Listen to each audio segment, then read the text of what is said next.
Oh, baby, did we hit an absolute beauty of a trade yesterday in the Nexus. By the way, I got this new camera, and I think I'm going to start doing videos like this. So if you like this kind of content, let me know at the end. But we hit this trade yesterday on XRP. It was an XRP short. I'm going to show you guys. I'm going to hop in the studio a little bit later. I'm on the way to the gym right now.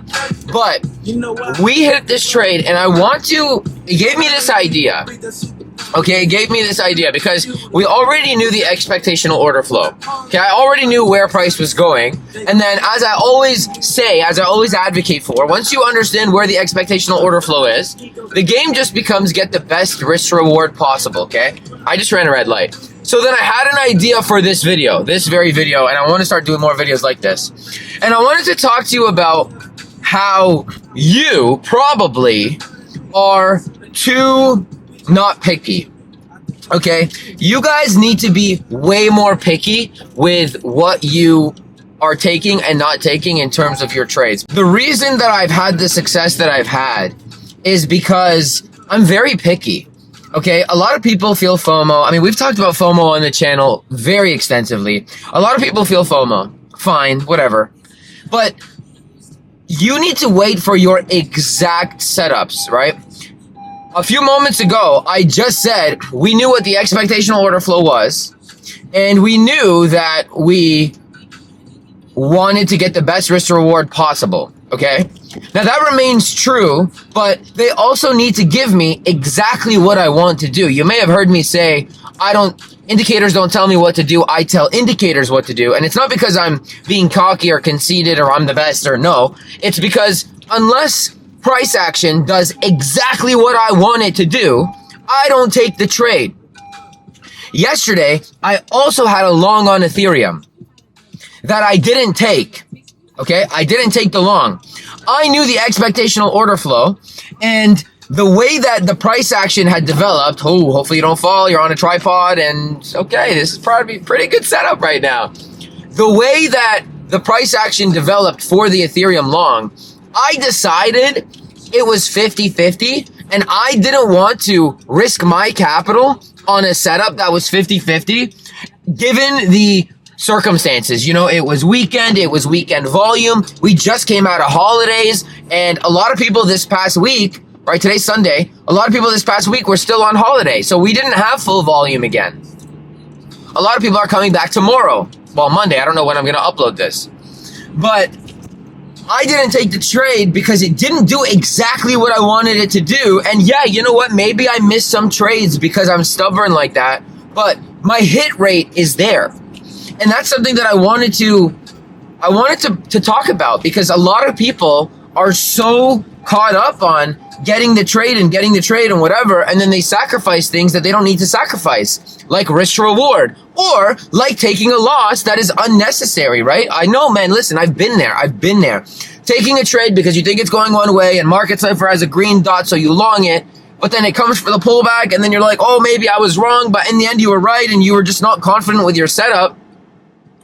Why do that? Why not just wait for your exact setup, let the price come to you? You know, like, I mean, okay, I don't know if it's just this, but I saw a movie one time where I think it was like Big Mama's House or something, and there was a grown up, and he was teaching this kid how to catch the fireflies, and the kid was like aggressively trying to catch them, and the dad, by the way, this is straight off the top, like I didn't even plan to tell this story, I just thought of this right now, but the dad or the uncle or the boyfriend or whatever was like, you gotta let them come to you, and then they did, and then he caught the firefly for the kid. I'm pretty sure it was Big Mama's House. Good movie, by the way. Anyway, you gotta let the trades come to you, and you gotta be so picky about it. And then if you're right, and if you're right about the move and you would have won the trade, oh well. It didn't fit your criteria, so you didn't take the trade. I think too many traders don't know or don't understand what I'm saying right now. And I hope what I'm saying resonates with you. I hope that right now while I'm saying it, you're like, oh, you know what? That's true. That's how I am. And I know that's how you are, or at least some of you, because I was that way. Unless it does exactly what I want to do, I don't take the trade. And even if I ended up being right, oh well, I'll just get the next one. Guys, there are 10 million coins. You don't have to trade and marry your one coin only, okay? I made a video talking about how I bought Atom on spot and how I wanted to buy IOTA, but my Canadian ass exchange didn't have IOTA, and IOTA's been straight up since, up only since. I don't care, and I'll follow it up. I'm not gonna buy it right now and put my stop loss 50% away from where price is right now. I'm gonna wait till I see something better. That's a higher risk to reward. I'm not gonna sacrifice my risk to reward. So this video was primarily inspired by the fact that I missed the ETH trade, but I don't care. Okay, I missed the ETH long. I don't care. I didn't miss it. I identified. I was like, this could be a long, but I didn't like it given the conditions, so I didn't take it. And then also, to add on to all of this, I want to show you guys the XRP trade we had, why I took the XRP trade, and how it was so easy. All you had to do was let the fireflies come to you. And so after the gym, I'm going to jump in the studio. I'm going to bring you guys with me, and I'm going to show you the trade setup, and we're going to talk Nexus, and we're going to have a gay old time, okay? I'll see you guys there. Back from our pump. It was Boulder Day today, and Bitcoin's pumping. I'm going to show you this XRP trade, but first I got to update the Nexus because we might have a trade here soon. And this is where the magic happens. I just figured, you know, whatever. I'd show you. Got the heater, got the treadmill, got the, you know, the speakers because we got a party all the time. We got some lights on me. And yeah, let's sit down at the desk. This is where the magic happens. Let's sit down. And, you know, let's maybe get into a trade with the Nexus here. Upon editing, I didn't tell you that this next clip is actually one of many video updates I give throughout the day in the Nexus. So that's what this is. It's just an example. We're about to hit a trade potentially, but I'm recording, I'm editing. That's what this is. All right, guys, quick update here on Biddy. So we have our structure plan here, right? You know, we were watching this internal low. I mentioned earlier today that first of all, we had 5 taps to the low, man. Look, we had 1, we had 2, we had 3, we had 4, and we had 5. That's not very common to get. And then what you can see very clearly here, which is what we teach all the time, is you did have a model 2 accumulation, and we're headed towards that high. I had left you, the last time I left you, I had told you that this is weekend price action, and it was horrible. This was absolutely abysmal price action. We front ran even the 618. Like, this price action is really, really bad. And so I wanted to make this update because I said earlier that we're very likely going to come up to this internal high. And the benefit of coming to this internal high is, as you have learned in the course. All right, so now I want to talk about the XRP trade because, once again, people are not picky enough with what they want to see. And I want to show you how it did literally exactly what I wanted it to do.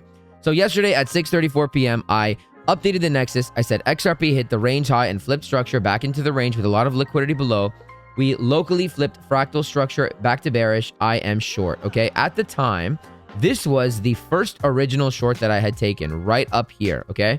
Somewhere up here, you could see the photo that I drew out. It was here. It was like, I don't know, somewhere here. Somewhere around 240, whatever, somewhere here, okay?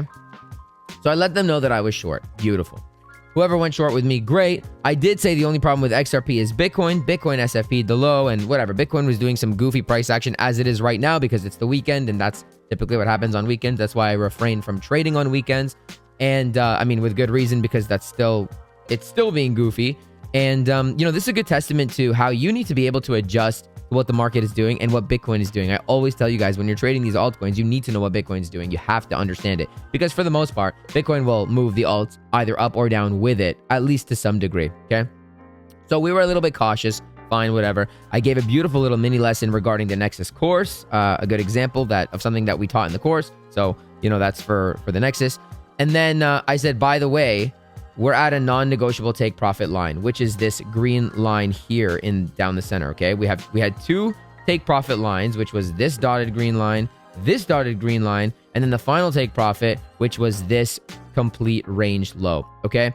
So we hit the first take profit, and then I just, you know, showed, okay, I was up $267, and then I was up $400. Fine, whatever, right? It's weekend volume. I'm not going heavy on my positions because it's weekend volume, and that goes against my rules. Like I said, I'm very picky. It needs to do exactly what I want to see, and me trading on the weekends, affects whether that is considered exactly what I want to see. You know, if it was during the week when it was New York perhaps, or even London or whatever. I mean, lately the moves have been happening overnight and it's annoying, but it affects whether that's part of exactly what I want to see.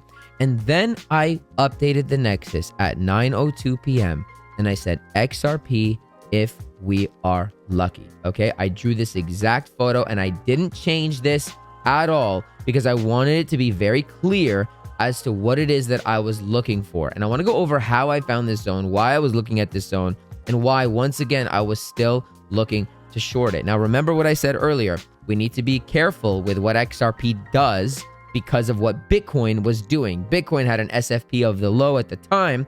So I had this idea and I messaged the Nexus and I said, if Bitcoin hits its order flow objective, which it looks like it's on its way now, right? Look at this. This was Bitcoin. We had an internal flip into an order block. And, I was expecting them to come and hit this internal high. You know, that update I just gave the Nexus a few moments ago, I thought that could have happened here. It didn't happen. It didn't play out fine. But we still need to be aware of what Bitcoin's doing at all times when it comes to what you're doing with your altcoins. So I messaged the Nexus and I said, if Bitcoin hits its order flow objective while XRP hits its order flow objective, we may be in business. And I wasn't interested in trading Bitcoin. I don't really care to trade Bitcoin at the moment because it's alt season and some of the alts look better and Bitcoin is very ugly right now. So why force a trade on Bitcoin when this was a lot more clear? And this is what I had drawn for them and I went to bed. When I woke up at 5:21 a.m., I said, look at this. You can't make it up. It exactly hit the zone and down we go. So let's talk about the zone. Now we're going to delete the green lines, which the targets were hit. We're going to delete the range low because the target was hit. We're going to delete this volume pull because the target, we kind of already knew that it was going to go there.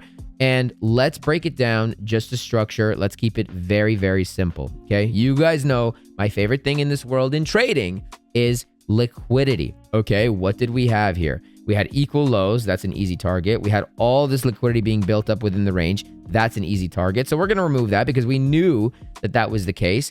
And then what did we have? We had a higher time frame point of interest up here. And we broke our, what I'm going to call internal structure to bearish at that point. Now I'm going to give you guys full disclosure. I actually initially shorted up here. Okay, I did short up here, but I added more to my position and I'll tell you exactly where, but I added more to it. But initially I shorted from up here because I was able to identify that this was a high time frame POI and I was expecting all that liquidity to be run. And at the end of the day, we were simply just in a range and we were deviating the high of the range coming back within the range. Okay, so that's very simple. That shouldn't be very complicated. By the way, we might have another short here soon because look at that. Anyway, so it depends on what Bitcoin does. If Bitcoin SFP is the high, then we might have a short there, which I'll update the Nexus after this video. Anyways, so what was I looking at? So we had a break, okay? The expectational order flow rather, right after we get that break is to make a lower high, lower low. Okay, beautiful. I was already short, so I was already chilling. We made that lower high, lower low, which was drawn out here, okay? Within that lower high, lower low, we had a point of interest right over here, right? We had a nice order block. I don't remember what time frame it is here. 15-minute order block. We had a 15-minute order block at the time, okay? We knew that this should be a protected high. And we knew that, yeah, this swept, or actually this didn't even sweep any liquidity. So at that time we had triple lows. So I'm like, okay, yeah, there's no way that we're not gonna come down here, right? No way we're not gonna come down here. So I knew this was a protected low, okay? Which means I know it's very unlikely that this 15-minute order block is going to get hit while still remaining bearish, because if it did get hit, then your internal structure, which is the yellow, would flip back to bullish, which is no good to anybody, right? So here, I was expecting a lower high for a lower low. Great. Where was my only order block? Well, I had this 15-minute block drawn out, which was beautiful, which you can see very clearly got hit. But more than that, I want to show you how we can build confluence within this order block. I pulled my volume within this local range. My point of control was in there. Beautiful. And I pulled my volume from the downtrend to where we were at the time. And guess what? The point of control was also there. So I already know that that's A, my only order block that I have in sight. And B, I got high volume in that order block with my expectational order flow still to go way down. Why wouldn't we rotate to the low of the range if we were at the high of the range, right? So now I can delete all this and now I can show you exactly when I added to my position, because we all know this was the easiest trade. By the way, let me just add your first TP, which was these equal lows. Your first TP was a 5.5 risk to reward already. 5.5 risk to reward on your first TP. Had you had held it down to the second TP, it was a 7.5 risk reward. Had you had held it down to the bottom, and I thought we could have came a little bit lower, but had you had held it down to the bottom, 9 risk reward, maybe 10, 9.5 risk reward you could have gotten on this trade. Very easy. Very, very easy. Okay. And if you followed it, you probably could have had it even a little bit better. So what do we have? When did I add to it rather? When did I add to it? This, by the way, is absolutely a limit order entry. You could have limit ordered that 100%. I like to wait for reactions. I don't like to make predictions because at the end of the day, absolutely, I could have just done that. Although I didn't expect, like, it didn't make sense to just do that. But yeah, this was a limit order. Okay. When did I get in? I didn't set a limit order. I did not set a limit. When did I get in? I woke up. This happened overnight. I woke up at like 2:30, 2:45. I woke up right here. As soon as I saw that, I added to my position. I went stop loss. I think I kept my stop loss like halfway up the order block. The idea was if we came to SFP that high one more time, which was possible, I don't think they would go that deep into this order block. So I believe, if I'm not mistaken, my stop loss was like somewhere there. Okay, somewhere there my stop loss was. I went back to bed. Woke up, TP hit, TP hit, TP hit. Woke up, 5:21 a.m. XRP, TP2 and 3 hit. You literally can't make this up. I drew what I wanted to see, and I saw exactly what I want to see, and that one went literally to the penny. Okay, so because I saw what I wanted to see, and because after we hit our TP1, remember this was TP1. There was a green line here, somewhere here, and that was your TP1. So I have to TP on my TP1, and then remember I shorted here, TP'd 1, and then I added more here. Do I care that I lowered my entry? I don't care at all. Why would I care about that? I care about the dollar amount that I made. I don't care about the entry. Who cares about the entry? That's the wrong question. The question is, what's your risk reward? And the answer is 9 or 8 or 7. That's the answer. Okay. So after that TP was hit, of course you take profit. Of course you have to adjust your stop loss now, and you look to re-enter. Okay. You look to re-enter. Here on XRP, I clearly have a high time frame lower than where we are right now. So if Bitcoin SFP is the high, which we've already identified is very likely to be your expectational order flow. I mean, damn, if it rejects from here, that's XRP's got some games going on. But if that's the expectational order flow, this is easy liquidity to sweep, like mad easy to sweep. Okay, but I'm not gonna just enter right now willy-nilly. Why?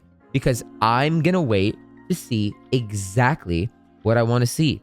I'm going to wait to see a setup like this where I can confidently tell the Nexus that that's what I'm looking for. And then that's exactly what happens. Because why trade any other way? Why? For what? Why would we spend our capital on trades that are like 50-50 when you could wait for trades that are like 90% probability to work out? It doesn't make any sense. And that's what I want you guys to do. That's what I hope you gathered from this video. Not so much just the technical analysis. I mean, of course, I hope you learned from the technical analysis portion of it, but I want you guys to start being more strict with what you need to see for an entry. Okay? Start being more strict, because when you're more strict, that is when you're really going to thrive in this business. This is a mean business. Mean. And I want you guys to just consider being a little bit more strict with your entry. And hey, if you thought it was going to do something and then it didn't give you the exact confirmations that you wanted, and then you missed the trade, oh well. Guys, if you like the content, make sure to hit the like button and hit the subscribe button. If you want to join the Nexus, the link is in the description down below, as well as if you want to trade on the exchanges that I trade on. All the affiliate links that I'm in, or all the exchanges that I'm affiliated with, are in the description down below. It is a free way for you to help support me, and I really, really appreciate it. Until next time, my friends, trade safe. 'Cause girl, I was made for you, and girl, you were made for me.